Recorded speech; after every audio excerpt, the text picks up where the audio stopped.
বলছিলাম মা বাবা আসছে আমাদেরকে দেখতে। আমি রান্না বান্না করতে পারবো না। এমনি ওরা তোমাকে নিয়ে বদনাম করে, তুমি নাকি রান্না বান্না কিছু করতে পারো না, আর আমাকে কোনোদিন রান্না বান্না করে খাও না কখনো। ওরা আমার নামে বদনাম করছে জেনেও আমি কেন ওনাদের জন্য রান্না করতে যাব? ওই জন্যই তো প্রমাণ করে দাও ওদেরকে যে তুমি রান্না বান্না সব করতে পারো। প্রমাণ করে দাও ওদেরকে যে তুমি অকর্মের ঢেকি না। আমি পারবো না। হাত জোর করে বলছি, প্লিজ আমার একটু মান সম্মানটা রাখো। এমনিও আমি তোমাকে নিয়ে ওই বাড়িতে অনেক ঝামেলা করি। উফ, 20,000 টাকা লাগবে।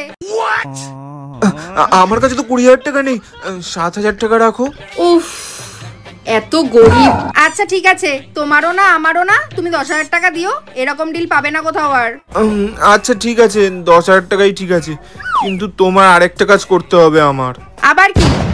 আরে তেমন কিছু না, তুমি একটু আমার মা বাবার সামনে আমায় একটু সম্মান দিয়ে কথা বলবে, একটু ভালোভাবে কথা বলবে, ঠিক আছে? ওরে বাবা, এটা আরো কঠিন। এটার জন্য এক্সট্রা আরো 7,000 টাকা লাগবে। তাহলে আরে বাবু, তোমার মনে আছে বিয়ের আগে যখন আমার মা বাবা তোমায় দেখতে এসেছিল? হ্যাঁ, তো কি হয়েছে? হ্যাঁ, ঠিক ওরকমই তো।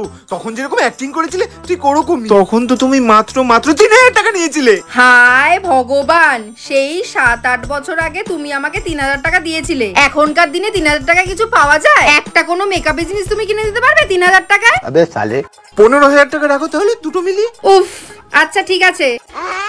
আরেকটা কথা ক্লিয়ার করে দিচ্ছি, খাওয়া দাওয়ার পরে বাসনপত্র কিন্তু তোমাকেই ধুতে হবে। মানে এগুলো এই প্যাকেজের সাথে ইনক্লুডেড না? না না, ওসব ধুতে ফুতে গেলে আমার আর 5,000 টাকা লাগবে। টোটাল 20,000 টাকাই আমার লাগবে।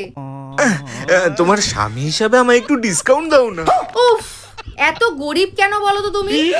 আচ্ছা, একদম ফিক্স প্রাইস, ডিসকাউন্ট দিয়ে 18,000 টাকাই আমার লাগবে। ঠিক আছে, ডিল?